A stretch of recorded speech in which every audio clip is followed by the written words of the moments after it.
ओम जय श्री कृष्ण। राधे राधे। बंशीधरं दुद्रधरं नमामि मनोहरं मोहहरं च कृष्णं मालाधरं धर्मधुरं धरं च पार्थस्य सारथ्यकरं च देवं कर्तव्यदीक्षं च समत्वशिक्षं ज्ञानस्य भिक्षं शरणागतिं च ददाति गीता करुणाद्रभूता कृष्णेन गीता जगदो हिताय। श्रीमद्भगवद गीता जी अध्याय 13 और श्लोक पहला है। श्री भगवान उवाच पार्ट 2। इदं शरीरं कौन्तेय क्षेत्रमित्यभिधीयते एतद्यो वेत्ति तं प्राहुः क्षेत्रज्ञ इति तद्विदः। हे कुंती पुत्र अर्जुन, इस रूप के कारण दिखाई देते हुए शरीर को क्षेत्र नाम से कहा जाता है और क्षेत्र को जो जानता है उसे ज्ञानीजन क्षेत्रज्ञ ऐसे नाम से कहते हैं। क्षेत्रज्ञ। अब आइए, शरीर को ईदनता से देखना केवल अपना कल्याण इच्छने वाले साधक के लिए ही नहीं परंतु मनुष्य मात्र के लिए परम आवश्यक है, क्योंकि अपने उद्धार करने वाला अधिकार अवसर इस मनुष्य के शरीर में ही है। मनुष्य के शरीर के द्वारा ही अपना उद्धार होता है। दुर्लभो मानुषो देहो देहिनां क्षण भंगुरः तत्रापि दुर्लभम मन्ये। तो मनुष्य देह बहुत दुर्लभ है। साधन धाम मोक्ष कर द्वारा पाहि न जेहि पाहि संवार। साधन धाम मोक्ष कर द्वारा।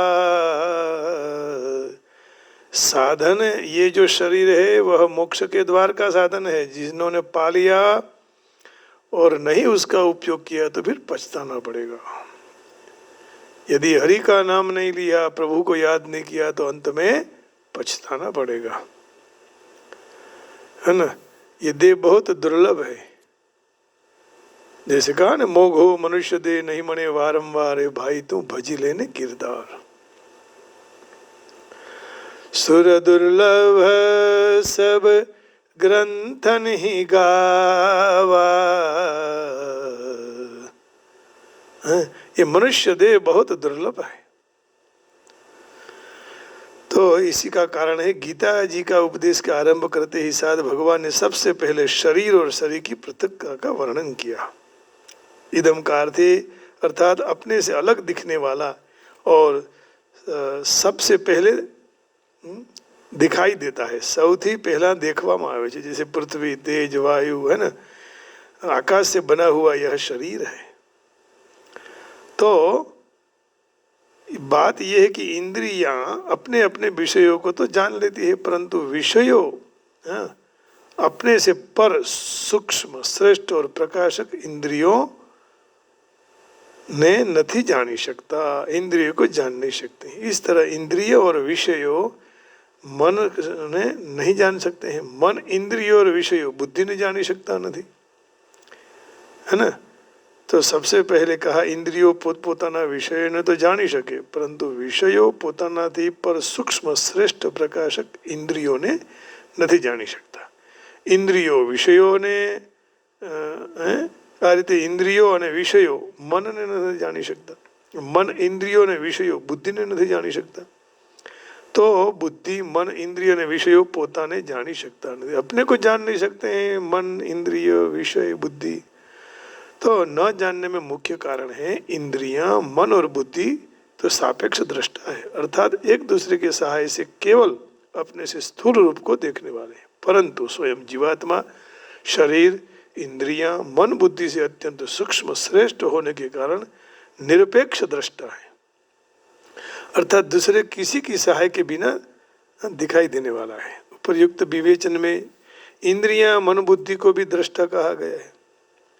तो भी वहाँ भी समझ लेना चाहिए कि स्वयं जीवात्मा के साथ रहने से उनसे दिखाई देने का संभव है, क्योंकि मन बुद्धि आदि जड़ प्रकृति का कार्य होने से स्वतंत्र दृष्टा नहीं हो सकते हैं। इसलिए स्वयं वास्तविक दृष्टा है। दृश्य पदार्थ, शरीर, दिखने की शक्ति, नेत्र, मन, बुद्धि और दिखने वाला जीवात्मा, इन तीनों में गुणों की भिन्नता होते हुए भी तात्विक एकता है। अंत तो गत्वा एक है, क्योंकि तात्विक एकता के बिना दिखाने का आकर्षण और देखने का सामर्थ्य और दिखाने की प्रवृत्ति सिद्ध ही नहीं हो सकती है।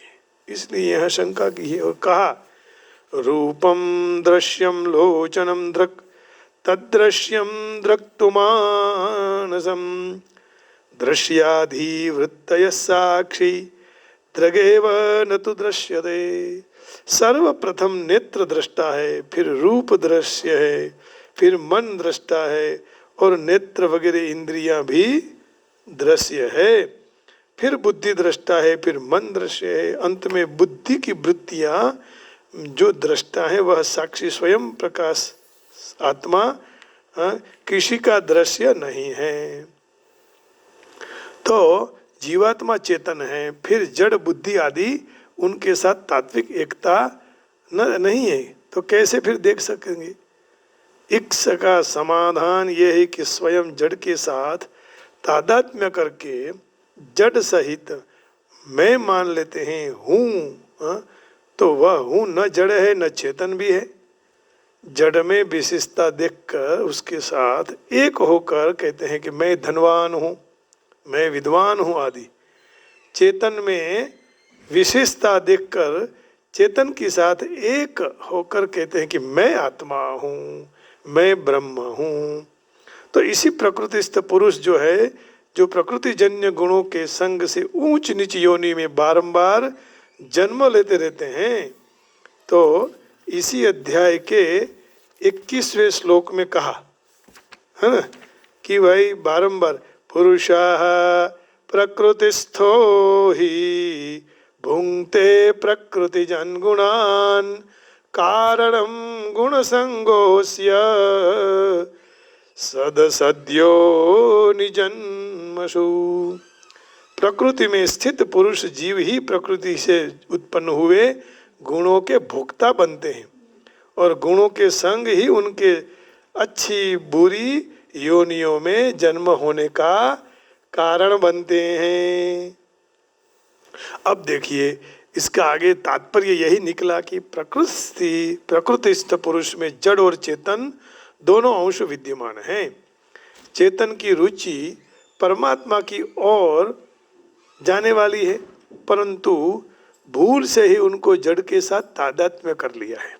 तादात्म्य में जो जड़ अंश है उसका आकर्षण प्रकृति जड़ता के तरफ होने से सजातीयता के कारण जड़ बुद्धि आदि का दृष्टा बनता है। तो इसका दिखाने का केवल सजातीयता में संभवित है, अर्थात दृश्य दर्शन दृष्टा एक जाति के होने से दिखाने का बनता है, अन्यथा नहीं। तो इस नियम से यह पता चलता है कि स्वयं जीवात्मा जहाँ बुद्धि वगैरह दृष्टा रहते हैं तो वहाँ उसमें बुद्धि की जाति की जड़ वस्तु है, अर्थात जड़ प्रकृति के साथ उनका संबंध माना गया है। तो माना हुआ संबंध अनर्थों का मूल है। माने हुए संबंध के कारण सारी जड़ प्रकृति अर्थात बुद्धि मन इंद्रिय विषय शरीर और पदार्थों को दृष्टा बनते हैं। तो आज की कथा यहाँ अभी और आगे बढ़ाएंगे। तो हरे कृष्ण राम राम हरे हरे, हरे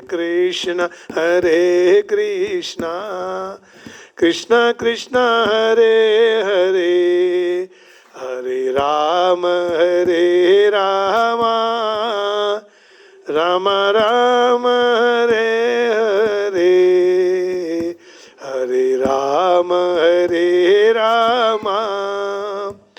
राम राम हरे हरे। ओम नमः शिवाय। फिर कथा आगे बढ़ाएंगे। जय श्री कृष्ण। हरि ओम।